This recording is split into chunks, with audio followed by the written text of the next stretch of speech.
main themes of Surah al Fatiha, and the Quran in itself, it's very clear in the Fatiha, is to explain as well as realize the position of the slave to his Lord. Right? This, if you look at this, what is your position to Allah? Here it is. Read Surah al Fatiha, it's there for you. Who Allah is, where you fit into the equation, and where you're going. Right? To explain your relationship, your position with Allah subhanahu wa ta'ala. Obviously, the first part is talking about Allah subhanahu wa ta'ala. So one of the themes of the Fatiha is to know Allah subhanahu wa ta'ala, to realize His attributes. That leads us to the second point, which is to worship Him. Once you realize who He is, once you learn who He is, you will worship Him.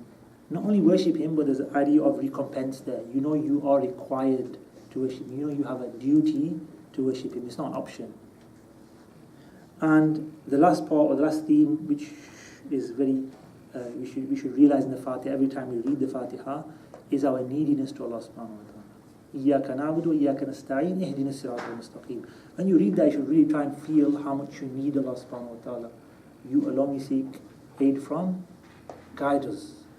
Keep us firm on the straight path. For everything in reality, for every moment in our lives, as we explained before. So we need any strength or firmness on any path on Islam. It's from Allah subhanahu wa ta'ala. You acknowledge that every time you read Fatiha. Now we acknowledge it on our tongues, yes I know, but do we acknowledge it in our hearts? That's what you need to do. When you say ihdina as-sirata al-mustaqim, you need to remember consciously that you are now asking Allah for help. You are now thanking Allah subhanahu wa ta'ala for the guidance and asking Him to remain steadfast. You need to feel that, that's you interacting in your prayer. That's the prayer. Allah subhanahu wa ta'ala says in the Quran, Inna as-salata tanha anil fahsha'i wal munkar. Right? The prayer, Inna as-salata.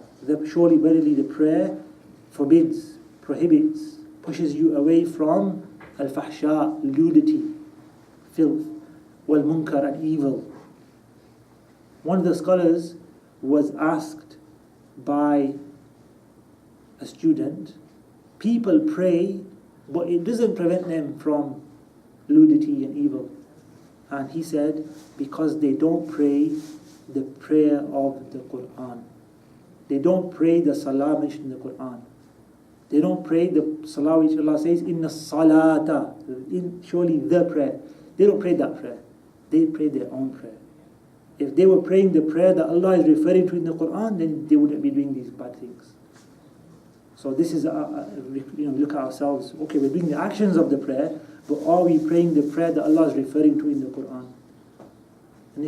And the proof of that would be in our actions ourselves, and we know that answer ourselves. We ask Allah for tawfiq, that our prayer, and Fatiha is the prayer, and the key to the prayer, becomes stronger and stronger, and that we become more engaged our hearts in worship as well as our bodies.